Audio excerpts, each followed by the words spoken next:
Hey guys, this is Samuel to Geek, a frustrated owner of the SN30 Pro Plus controller. 8BitDo is a very promising up-and-coming hardware company, and I don't mean to disparage them or their products. This product is very well made for the most part. It is the best third-party controller that I've ever had in terms of buttons, layout, and feel while playing a video game. Unfortunately, like any mass-produced product, I am having issues that some may have, and that a company of 8BitDo's size may have difficulty helping me with.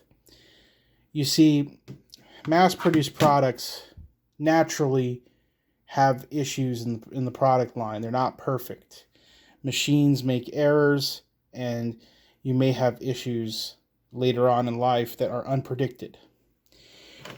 Bigger companies like Nintendo work out a lot of these kinks because they have years of research and development that go into their products. And if there are massive errors, they're able to handle the volume because they hire hundreds of employees to address these issues. 8BitDo does not have hundreds of employees to address these issues. Thus, when I'm having issues with my controller, it's going to be much more difficult for them to solve. I'm having issues with the Bluetooth, with the battery on this controller. It's a hardware issue, but because 8BitDo is a small company and they need to try to figure out how to manage their complaints, they are making me go through the steps that an ordinary consumer would have to go through and trying to do software tests. They sent me this email after I sent them a tweet over a month ago asking them if I could get in contact with their customer service person. A month goes by and they haven't replied to my comment. This is despite the fact that their Twitter account is active and posts frequently. In fact, there was a tweet posted today. And despite a tweet posted today, they didn't have time for a month to answer my tweet. So I decided to email them because I'm frustrated. I spent a lot of good money on this controller. It's an expensive product, and I would like some customer service. So if you do have problems with your 8-bit controller, you better email them because they will never answer your tweets or Facebook messages. You need to email them about their product because that's the only concern they take seriously. So I emailed them, and they told me to install software, and they told me to try to lift the prongs up to make sure that they connect, and they told me to try to use alternative batteries. I already tried to use alternative batteries. I already checked to see if the prongs were in the correct position. And I installed the firmware and reset it 4 or 5 times, and even installed the newest software to check it. Now, the controller isn't completely dead. The entire hardware has not failed. I know this because on my PC, I hook it up to Steam and it works. So if we boot up Steam here and throw it into big picture mode and plug the controller in, we can see it'll take a second for Windows to recognize it. But then, ta-da! As you can see, the controller is recognized by Steam. And you can see down here, there's no light lit up, but it still works.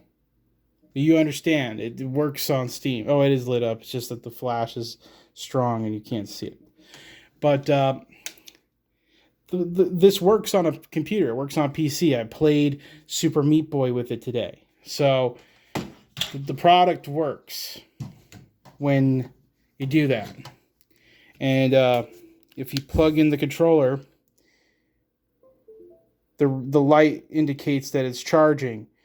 But after 30 or 40 seconds, the light will just turn off, and like it's not charging. And let's see. Maybe it'll go off. Yeah, see? As soon as I actually used the controller on the computer, the light went off. So if you press sync on the controller, this is usually supposed to light up. It doesn't work. If I connect it to the switch through a USB cable or try to use the Bluetooth, it also doesn't work. It'll show up on the bottom sometimes blinking, or it'll show that it's the first player, but no dice. No matter what method I try to use, the Bluetooth does not turn on the controller. It's almost as if it's out of battery, but I know it's not, because I can do a firmware reset, which does activate the lights on the bottom.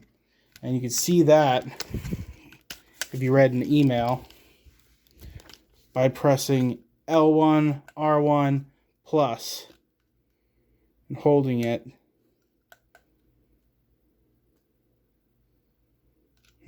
Now it's not working. This controller just randomly stops working, even in other things. Like before the firmware update, it was a common glitch, but it didn't even work with Steam after the first time I used it. So it's just something to keep in mind.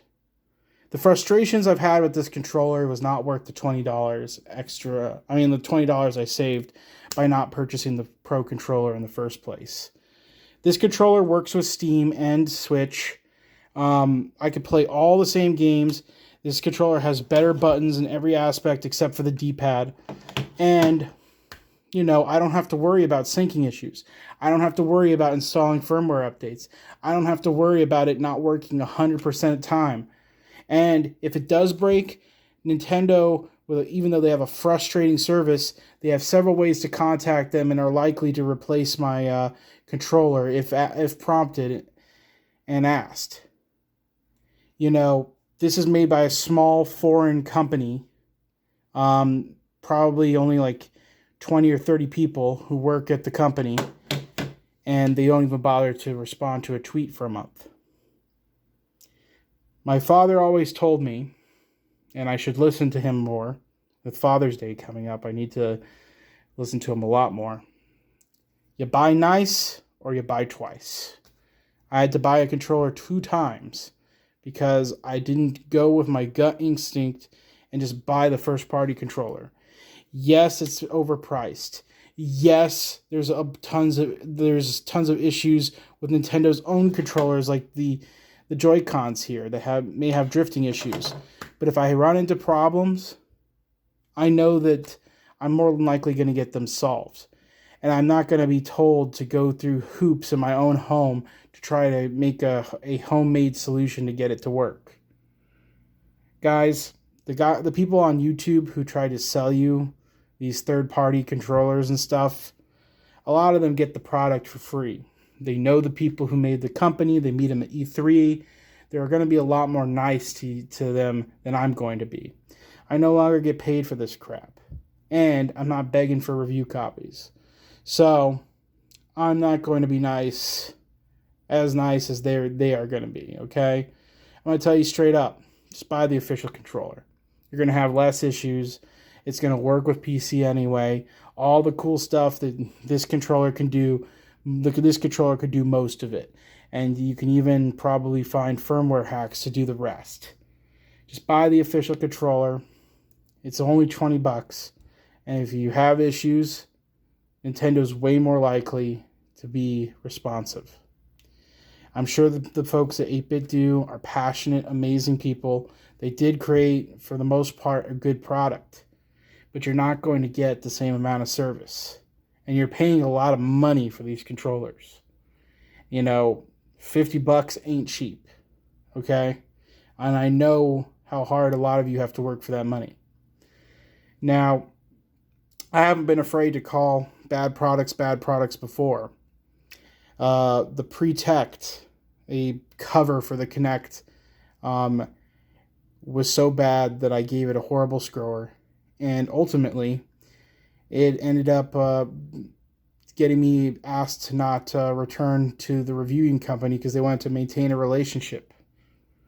But the reality of the situation is, although amazing, passionate people are behind a lot of these gaming accessories, often their small production line doesn't mean that they can make a good product.